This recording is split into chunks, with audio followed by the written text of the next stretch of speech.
Hey everyone, welcome back to the Growth Signal. I am so excited that you are here to think about the future of customer relationships. My name is Alyssa Nolte, And I'm Kevin. and we are here to talk about customer relationships, how we build them, how we keep them, and how we continue to lead as customer expectations rapidly evolve. So, Kevin, let's get right into it. What is your hot take? My hot take, and this is a hot take because I work for a company that does this, which is capture buying signals.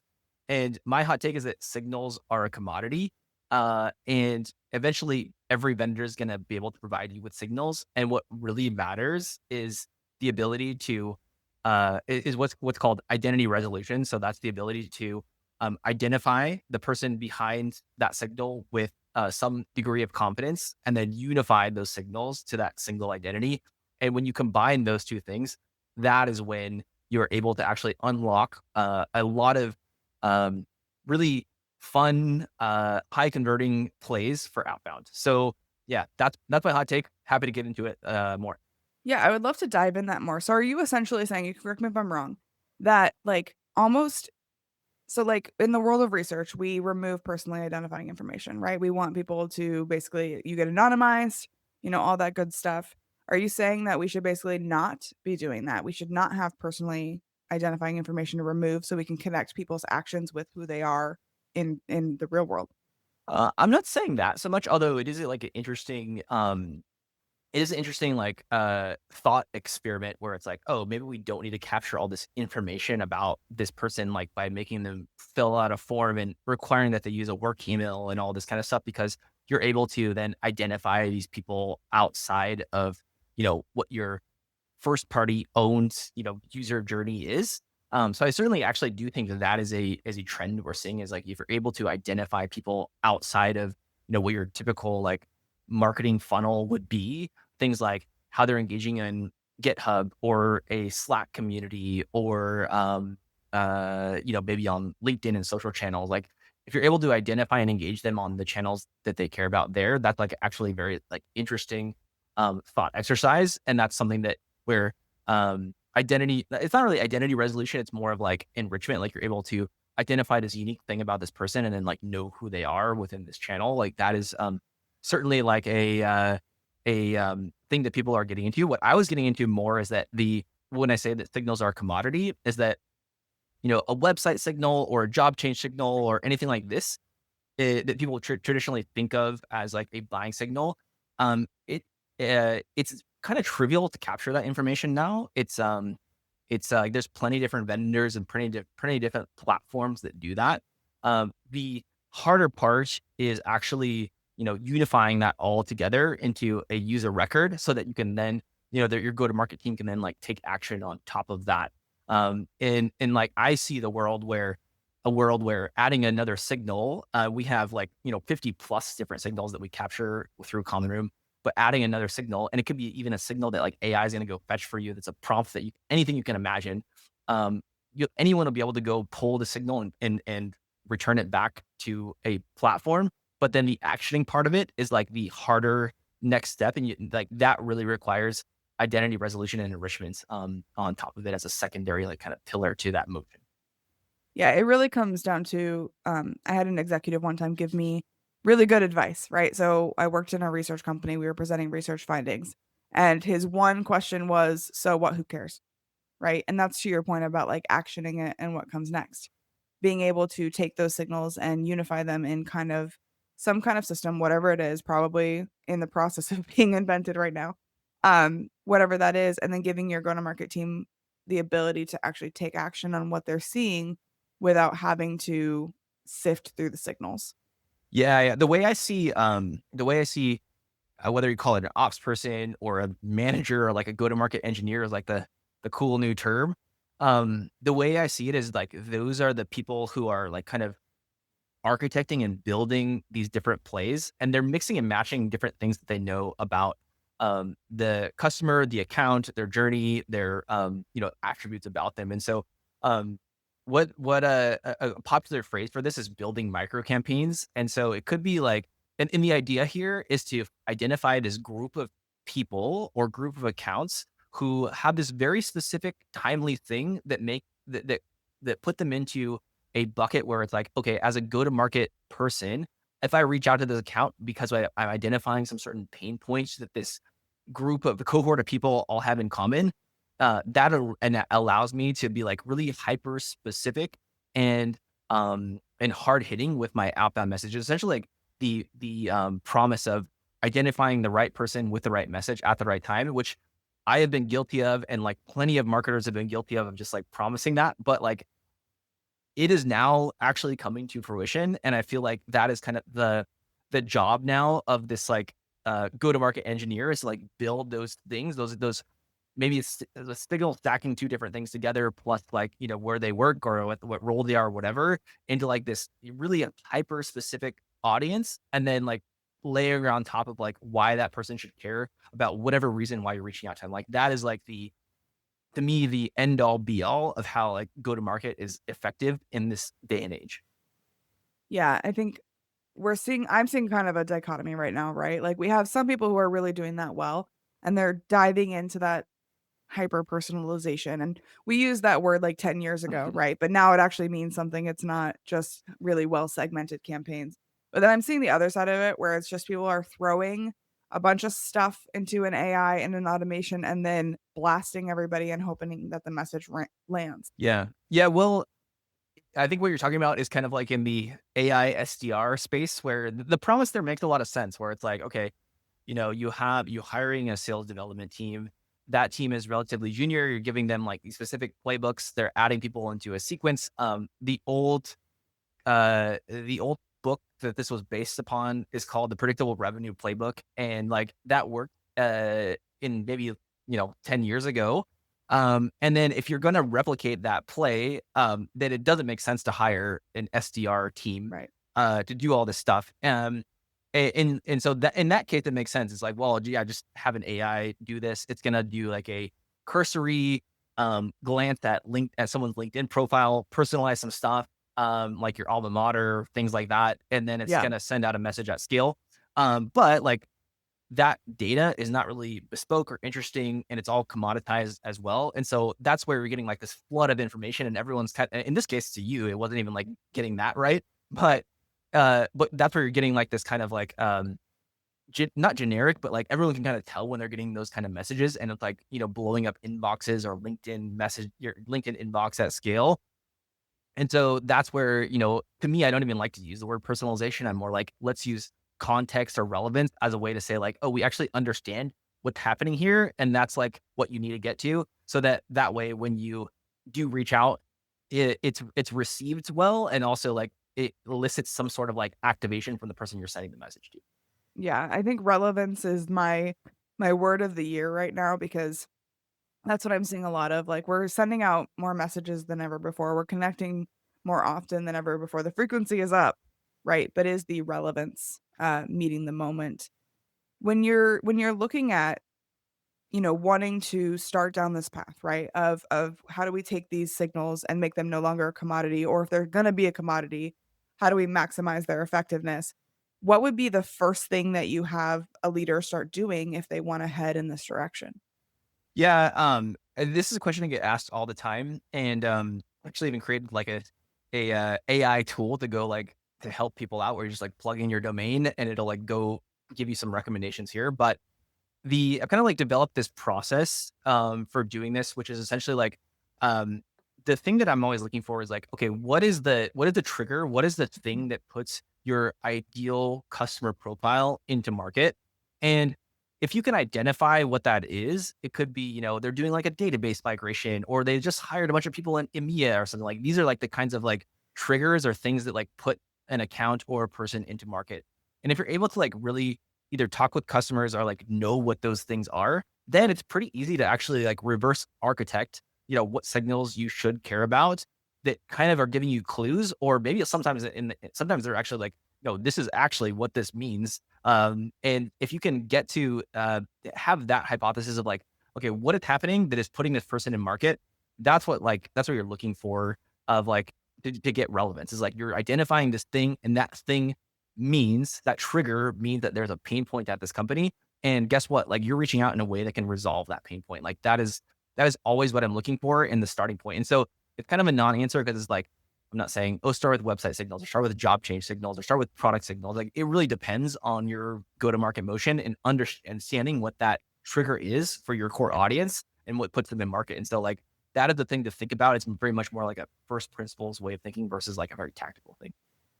Well, let's dive into that though. Like, how do you even do that trigger, right? How do you figure out what that is? Because a lot of people that I talk to don't necessarily have a good understanding of what puts them into market. So how do you begin to explore that and figure that out? Yeah. I know it's maybe sounds scary, but like you gotta like go out there and talk to people. You have to A talk to novel a novel idea to ask people. Yeah, yeah. I mean, I don't think you can just uncover this by inference alone, or it's going to be a lot of trial and error if you do that. And so, um, yeah, the thing that we recommend people do is oftentimes if you're in this situation, you have customers, hopefully, and you're not just guessing, but like talk to those customers. And the framework that I like to use for talking to those customers to like draw this kind of like um this, what is the right signal that puts them into market, draw that information out of them is what's called like a jobs to be done framework. And the types of questions that you ask for that, and I think you can probably like Google, what is a good like line of questioning for jobs to be done. But essentially what we're trying to get to is, okay, you're using our products, you're getting value out of our products for a certain reason. Like think back to when you weren't using our products. What was your pain? What was your world like? What were the pains you're having? What was a thing that like caused you to like go out searching for a solution like ours? And then you also want to like another important thing to ask is like the end of like the other side of that bridge, which is like, what's better for you now? How are you seeing more productivity? What results are you getting? And so you can, yeah, like tying those two things together helps with both identifying the problem, but then also how you communicate of like, and this is an important factor that people miss, how you communicate of how you're going to solve that pain point.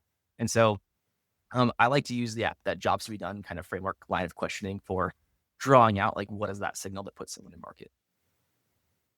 Looking at, your experience and what you're seeing in the market, what do you think is the biggest blind spot that leaders have when it comes to building relationships at scale? Biggest blind spot. I mean, I feel like signals are a blind spot.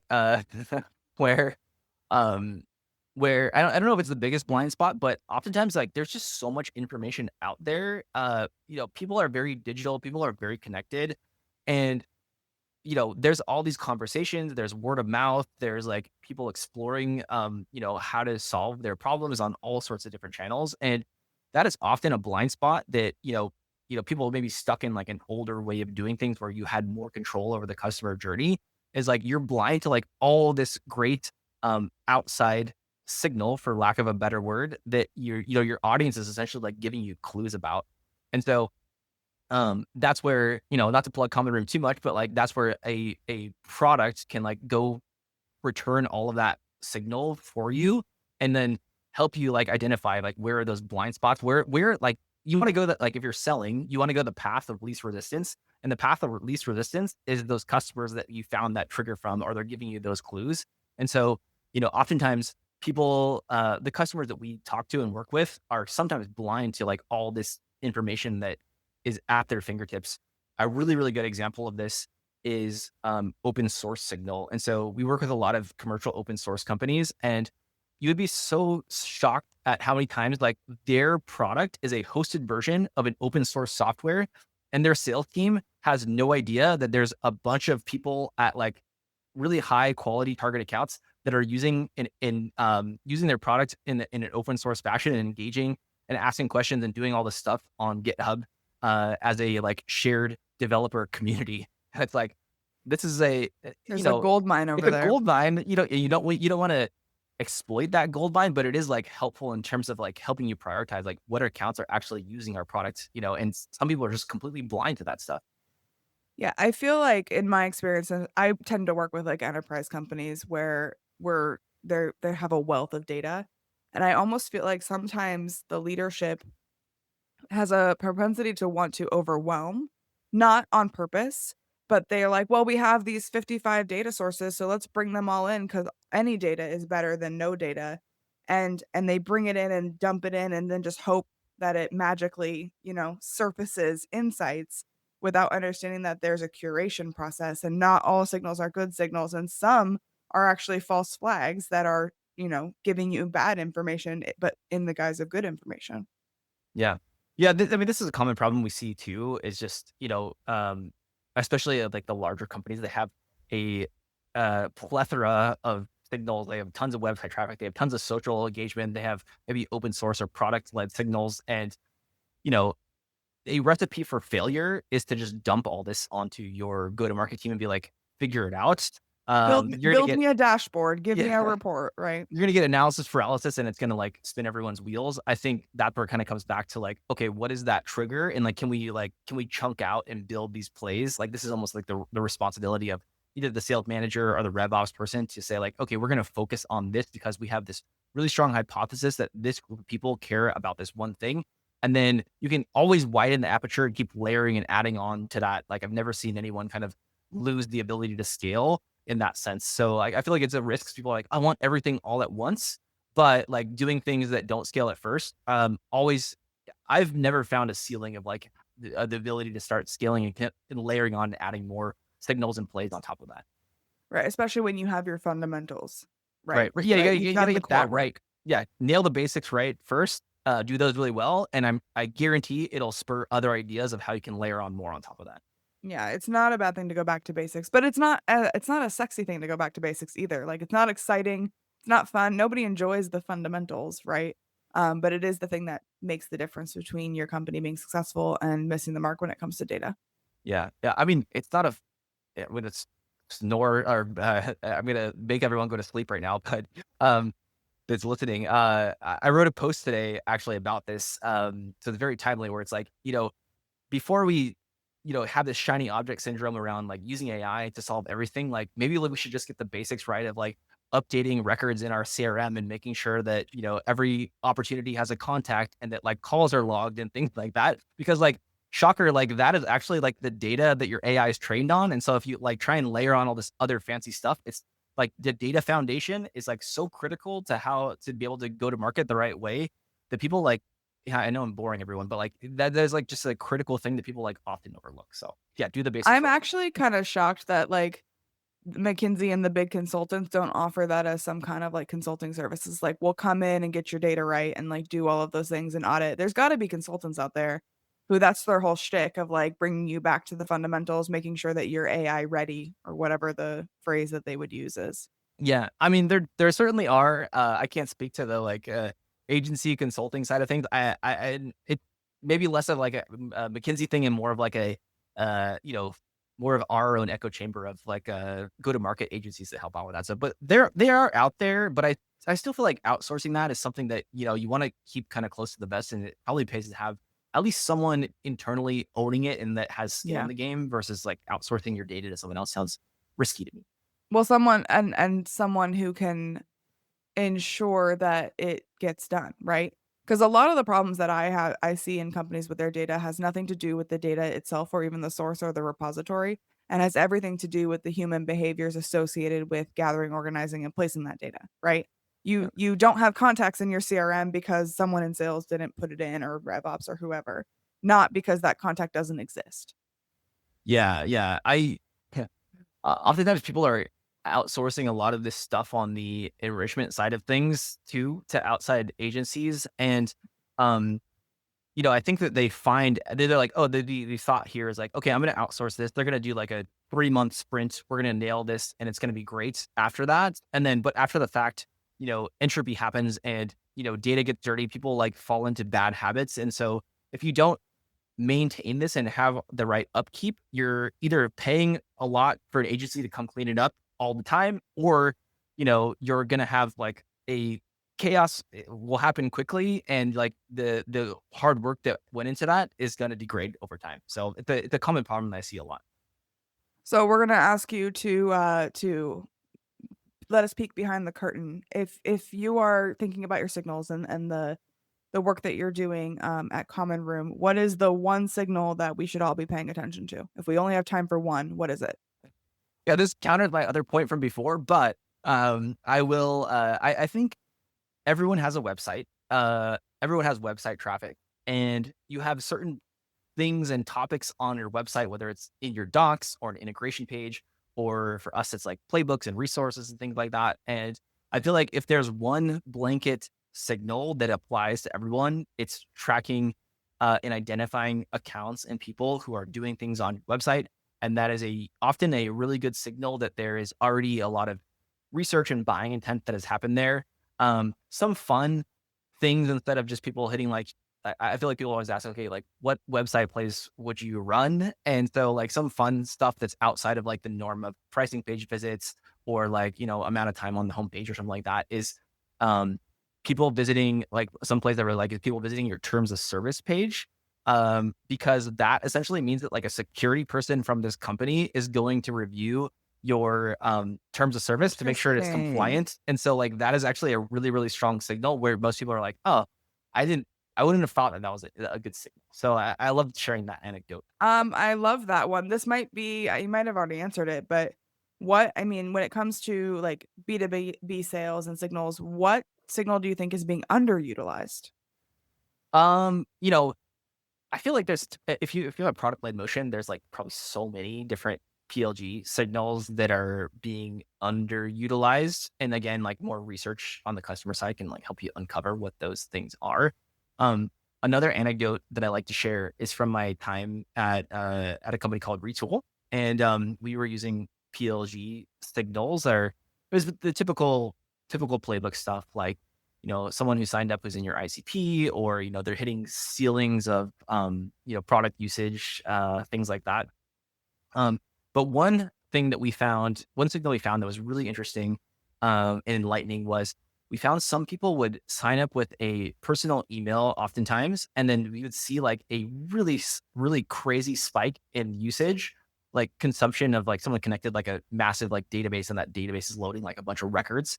And then that would last for like an hour at like full tilt, and then it would like completely go back down to zero. And we're like, what is going on here? Is it like spam? Is it a bot? And through doing that user research, we actually found that that use case was someone who works at an enterprise company. They want to stress test the system to make sure that they can move forward with the next step. And so like that actually became a really, really strong signal that like this person worked at enterprise, and that's like a good enterprise use case, which is enterprise is synonymous with high ACV, I guess. So that was like a really good signal for us. I love that one. It makes total sense too though, right? Like when I'm looking to look at a password manager, for example, for my team, I'm testing it out first and then saying like, "Oh yeah, I like this. Okay, let's roll it out." And that makes total sense that you're, kind of trying it out first and then connecting it into the organization. Because if it sucks, I'm not wasting my social capital on recommending a product that's not gonna actually work. Right, right. Yeah, yeah. I feel like a lot of people don't ignore that, like a personal email sign up, because, it's hard to enrich and like identify Yeah. the actual use case behind that. But that's certainly there is gold within that dirt pile, I guess. Yeah. Yeah, because it could be seen as someone who's not serious, right? Like an unserious person trying out your Right. system, but not an actual especially as B2B businesses, like, right? We're looking for those work emails. Yeah. Considering all of the people that you've had a chance to come into contact with or that you listen to or that you follow, who else is leading the charge on changing the way we connect with our customers? Who else should we Yeah. be listening to? Yeah, I will plug a friend of mine. His name is Brendan Short, and he writes a newsletter. It's a Substack newsletter. It's called The Signal. I think it's thesignal.club, if I'm able to plug it correctly. I learned a ton from him. He has like really great takes, and I feel like that is if you're interested, if this is a good conversation for you, then like you'll get a lot more value from listening to Brendan and consuming Brendan's content. So we very much would plug that resource. Amazing. And if someone's really connecting with you and they wanna learn more about what you're working on or your thought leadership, where can they find you online? Yep, just find me at on LinkedIn, Kevin at Common Room. I think my handle is a little funky. It's Kevbosaurus if you want to try to spell that out. But I'm talking and posting a lot about this stuff, videos, demos of Common Room, like takes on the market, all this kind of stuff. And I post there regularly. So that's the best place to find me. Awesome. Thank you so much for joining me on the growth signal. This was a great conversation. Awesome. Thanks, Alyssa. Thanks for having me.